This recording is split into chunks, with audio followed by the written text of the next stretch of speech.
Senyawa hidrokarbon Part 2. Ya, sudah cukup banyak ya mengenal senyawa hidrokarbon kalian. Baik itu mengenal hidrokarbon apa namanya? Dalam kehidupan sehari-hari, barang-barang yang kita temukan dalam kehidupan, maupun kita melihat hidrokarbon berdasarkan jenis ikatannya, hidrokarbon secara definisi, ya kan? Nah, kita akan coba sekarang lihat senyawa hidrokarbon itu karena erat sekali kaitannya dengan kehidupan kita sehari-hari, ya. Ini ada beberapa jenis senyawa hidrokarbon yang digunakan ya di kehidupan kita. Seperti misalnya senyawa hidrokarbon yang suka digunakan adalah jenis misalnya LPG, ya kan? Nah, jenis LPG ini atau kita mengenalnya apa ya? Gas ya, gitu ya. Gas ini untuk memasak LPG. Tapi LPG itu sebetulnya kalau dipanjangkan itu liquid petroleum gas ya. Artinya adalah gas bahan bakar cair, ya kan? Nah, ini tidak asing ya buat kita. Lalu ada bensin, sama bensin juga ini banyak dipakai, solar. Nah, ini adalah khusus untuk mesin diesel. Terus ada kerosin ya. Apa sih kerosin? Ya. Kerosin itu kalau nama di Indonesia itu adalah minyak tanah gitu ya. Kalau sekarang udah nggak digunakan ya karena sudah dialihkan minyak tanah itu bahan bakarnya ke bahan bakar gas ya kan. Dia udah di ini kan ke LPG nih, ke yang pertama tadi ke LPG. Ini kerosin udah kurang sekali sekarang itu. Bahkan kalaupun ada harganya cukup lumayan mahal ya kalau sekarang. Kemudian yang berikutnya ada nafta ya. Nah, nafta ini adalah merupakan jenis-jenis pelarut, ya kan? Bahkan ada juga yang digunakan sebagai bahan bakar juga, khususnya bahan bakar seperti misalkan ada di nafta itu yang namanya aftur ya. Ada yang namanya aftur. Aduh, nulisnya kumaha itu bisa. Aduh, maaf. Nah, aftur, Anda kenal aftur itu adalah bahan bakar yang digunakan untuk pesawat terbang. Ya, itu namanya aftur, ya. Namanya aftur. Atau orang lebih mengenal dengan istilah ada bensol ya, bensol. Itu untuk pesawat terbang. Kemudian ada juga yang jenisnya adalah berupa lilin, ya, lilin. Kalau lilin udah tahulah ya, apa itu lilin. Ini lilin. Kemudian ada parafin. Parafin itu adalah bahan bakar yang suka digunakan untuk para tentara itu ya. Itu parafin. Plastik pasti sudah Anda kenal banget. Dan ini aspal terakhir. Nah, aspal ini adalah merupakan residu. Residu ada boleh dikatakan ampas ya. Jadi ampas dari pengolahan minyak bumi itu adalah berupa aspal ya. Dan ini digunakan untuk lapisan jalan raya ya kan. Yang pakainya aspal. Kalau dulu aspal itu kan diperoleh di salah satu pulau, aduh, kok pulau pakai F ya, pulau pakai P ya, pulau di Indonesia yang namanya Pulau Buton. Pulau Buton itu adalah pulau penghasil aspal terbesar dulu itu ya. Tapi sekarang udah mulai berkurang ya. Maka aspal banyak dihasilkan atau yang dipakai itu adalah dari hasil pengolahan minyak bumi berupa residu atau ampasnya gitu ya, aspal itu. Nah, ini benda-benda atau barang-barang yang dimasukkan dalam contoh ini semuanya diperoleh dari ini pengolahan minyak bumi berupa fraksi-fraksinya atau bagian-bagiannya ya. Jadi bagian-bagian dari pengolahan minyak bumi itu sebagiannya adalah seperti ini, ya kan? Seperti ini. Dan ini banyak digunakan di masyarakat atau dalam kehidupan kita sehari-hari. Ini semuanya termasuk senyawa hidrokarbon, gitu kan? Baik, masih berbicara tentang senyawa hidrokarbon. Dan di sini kita lihat kembali ada sedikit bahasan lagi tentang pemahaman kita di bahan bakar terutama ya. Bapak ambil contoh yang simpel aja, yang suka digunakan kehidupan sehari-hari dan efek ke lingkungannya seperti apa, bahkan ke diri kita juga seperti apa. Misalnya ini, yang tadi kita ambil contoh, bensin ya. Nah, ini bensin.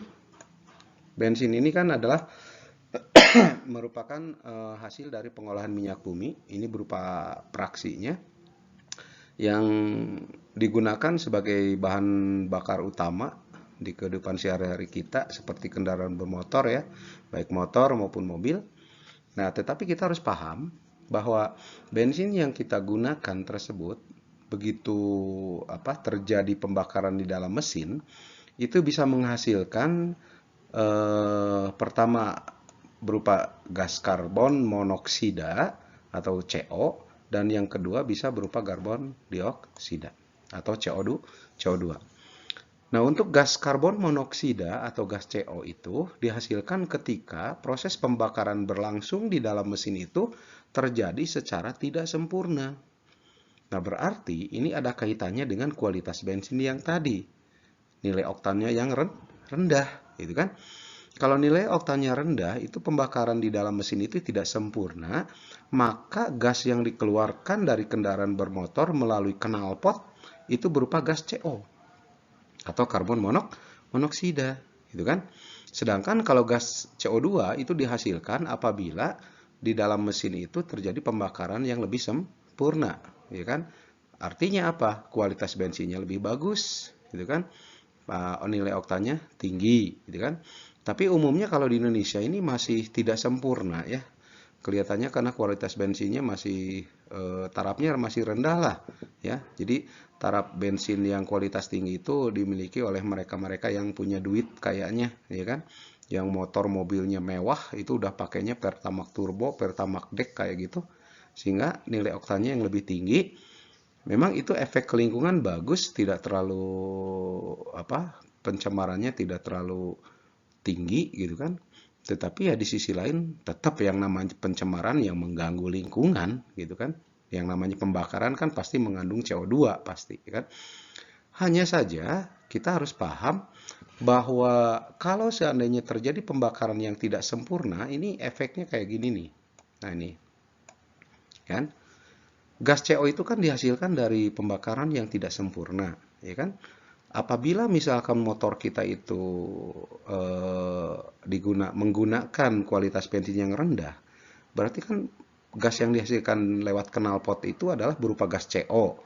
Walaupun nanti gas CO tersebut setelah terlepas ke lingkungan itu akan segera berikatan dengan oksigen yang ada di lingkungan sehingga langsung membentuk CO2 gitu kan. Akhirnya yang tersebar di lingkungan adalah berupa gas CO2. Hanya perlu dipahami oleh kita kalau gas CO itu punya sifat yang mudah sekali mengikat hemoglobin. Hemoglobin itu berarti di dalam darah kita yang dikenal dengan istilah Hb gitu kan. Nah, gas CO itu kalau sudah terhisap oleh tubuh kita ya lewat hidung, terhisap, maka nanti punya kemampuan akan mengikat gas CO2 yang ada dalam darah kita. Sehingga darah kita itu akan mengalir yang dialirkan dalam darah kita itu bukan oksigen tetapi gas CO2. Karena awalnya dari CO yang kemudian mengikat oksigen dalam darah, terbentuklah CO2 di dalam darah. Sehingga kita mengalami keracunan. Buktinya apa keracunan itu? Bisa ditandai dengan warna merah darah kita berubah menjadi lebih pekat, hitam warnanya, ya kan? Jadi harusnya yang normal kan darah kaya oksigen itu kan warnanya merahnya merah terang gitu kan. Tetapi kalau sudah terkontaminasi dengan adanya gas CO dan CO2 di sana, setelah berikatan, dia berubah warna menjadi lebih gelap warnanya itu merahnya bahkan sedikit kehitam-hitaman. Nah, itu menunjukkan sudah keracunan.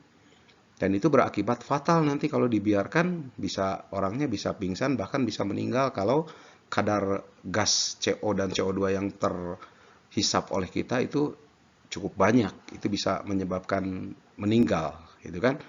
Nah, makanya kalau seandainya kita berada di lingkungan yang banyak kendaraan dan sebagainya, ya usahakan kita harus segera menetralisirnya dengan segera ya kan membuat darah kita tuh normal kembali, ya kan? Dalam arti ya salah satunya mungkin kita bisa menggunakan vitamin C, kemudian kita menggunakan minuman-minuman seperti jus, ya kan, yang bisa menetralisir, atau minum susu dan sebagainya, sehingga keracunan bisa diminimalkan, gitu kan. Tetapi perlu juga diingat bahwa gas tadi kan begini ya. Kalau dalam kendaraan bermotor itu jika pembakarannya tidak sempurna, itu kan gas yang dikeluarkan lewat knalpot itu kan gas CO. Nah, begitu gas CO keluar dari knalpot lalu masuk ke lingkungan, di lingkungan kan banyak kandungan oksigen, ya kan?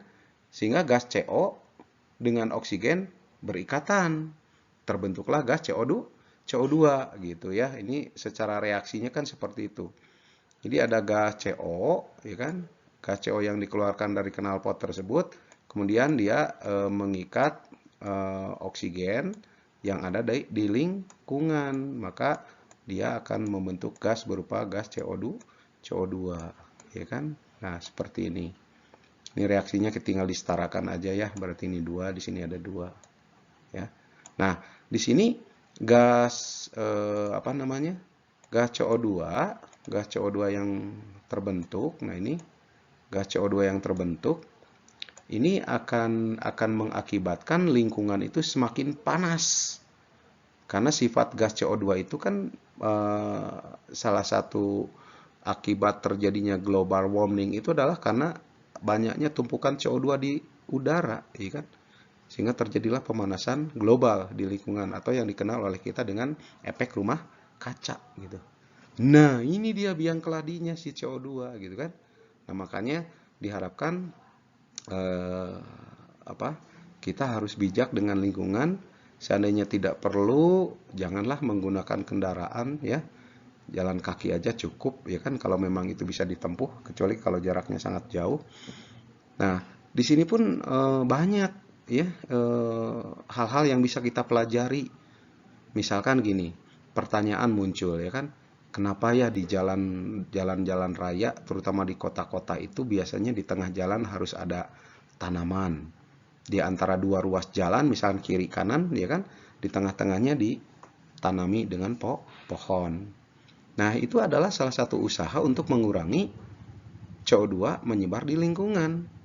Karena kita tahu kan, kalau seandainya ada tanaman, CO2 itu bisa terhisap ke dalam tanaman lewat respirasi tumbuhan.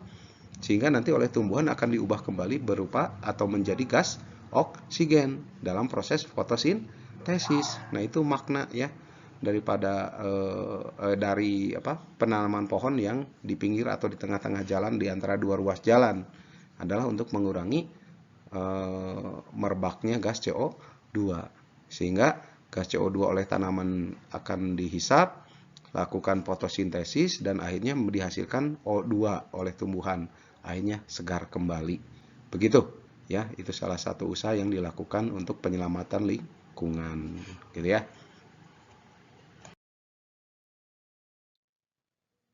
Anak-anakku, perlu kalian ketahui bahwa yang namanya senyawa hidrokarbon, apabila dibakar, itu akan menghasilkan gas karbon dioksida dan uap air. Jadi ada dua zat yang bisa dihasilkan jika senyawa hidrokarbon itu dibakar. Ya.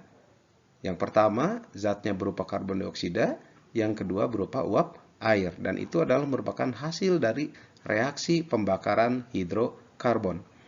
Nah, untuk mengetahui atau mengidentifikasi bagaimana cara mengetahui karbon dioksida dan uap air apabila hidrokarbon dibakar, kita bisa melakukan uji atau identifikasi, yaitu dengan cara satu, melakukan uji air kapur, dan yang kedua melakukan uji kertas kobal.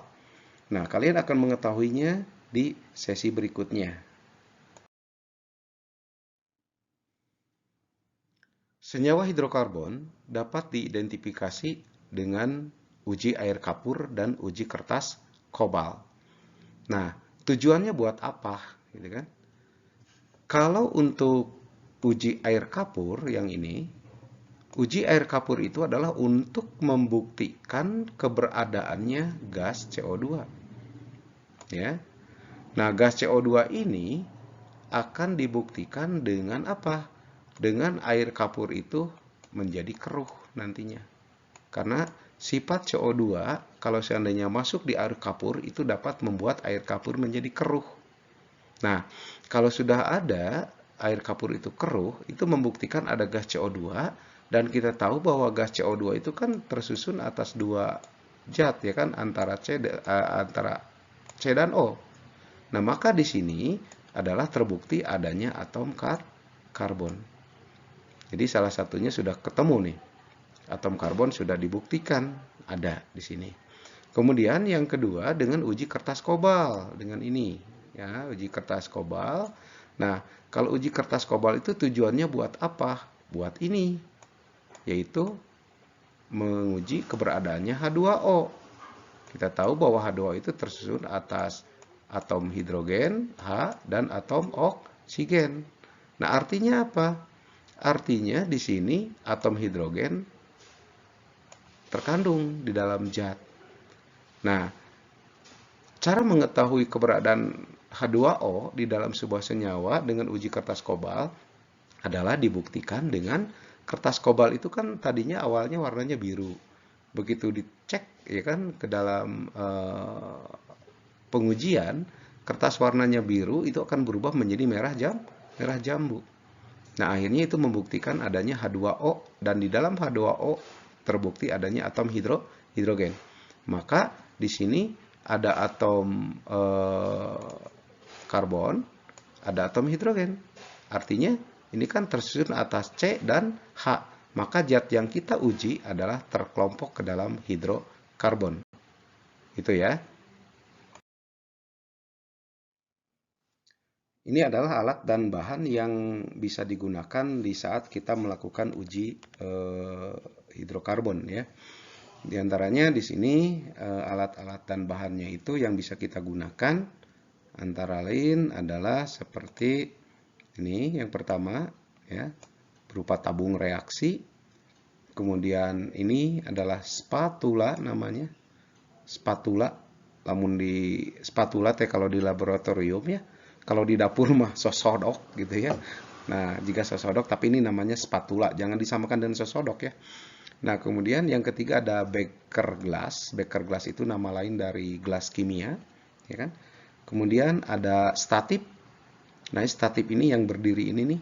Nih yang berdiri ini statip ya.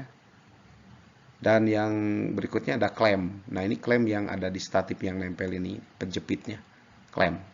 Sebetulnya ada satu lagi yang tidak, aduh lupa saya tidak dimasukkan, yaitu adalah pipa bengkok ya.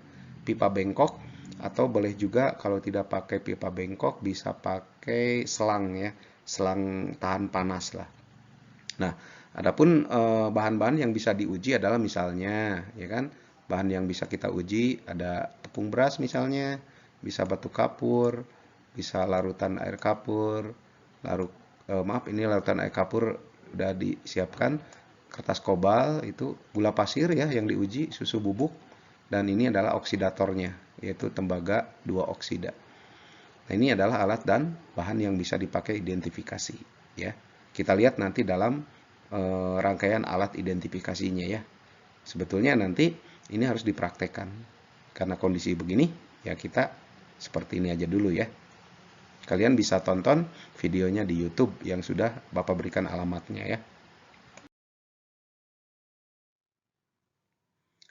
Dan ini adalah langkah-langkah kegiatan identifikasi senyawa hidrokarbon ya. Jadi langkah-langkahnya, prosedurnya adalah seperti ini. Pertama ya, untuk yang pertama kita bisa melakukan ini. Pertama kita menyiapkan tabung reaksi yang bersih dan kering, lalu kita masukkan ke dalam tabung itu paling tidak 2 spatula ya dari gula pasir misalkan, ini uji pertama gula pasir. Lalu ditambahkan dengan CuO-nya tadi, tembaga 2 oksidanya sebagai oksidator. Setelah keduanya disatuin kemudian diguncangkan. Diguncangkan itu tujuannya supaya bercampur. Itu tahap pertama. Tahap kedua nanti masukkan larutan air kapur kira-kira sepertiga ke dalam beker gelas. Jadi kita nyiapin gelas kimia, lalu ke sana dimasukkan air kapur untuk uji air kapurnya itu kan. Lalu yang ketiga, tadi kan langkah yang A sudah memasukkan gula gitu kan dengan ditambah CuO, lalu dipanaskan. Itu dipanaskan, kemudian secara perlahan dipanaskan. Nah, kemudian nanti pakai selang atau pipa bengkok tadi antara tabung reaksi dengan gelas kimia yang ada air kapur disambungkan dengan adanya pipa bengkok atau selang tahan panas tadi. Ya, untuk apa? Untuk membuktikan adanya gas CO2 yang dilepaskan dari tabung reaksi saat pemanasan, gitu kan. Kemudian yang keempat itu kita melakukan uji untuk yang lainnya, ya, uji dengan bahan-bahan lain seperti susu, ya kan, dengan batu kapur atau misalkan dengan tepung beras, bisa dengan benda-benda yang lainnya diuji, gitu kan. Nah, di langkah ketiga tadi itu uji air kapur pakai air kapur yang dalam beker gelas. Kalau uji kobalnya itu adalah lewat uap air yang nempel di pipa atau di dinding selang. Nanti ada uap air yang itu lalu ditempelkan dengan kertas kobal sehingga kita lihat perubahan warna yang terjadi di kertas kobal. Itu adalah langkah-langkah yang bisa dilakukan. Mudah-mudahan ini bisa memberikan sedikit ya video yang sudah kalian tonton bisa lebih dipahami lagi.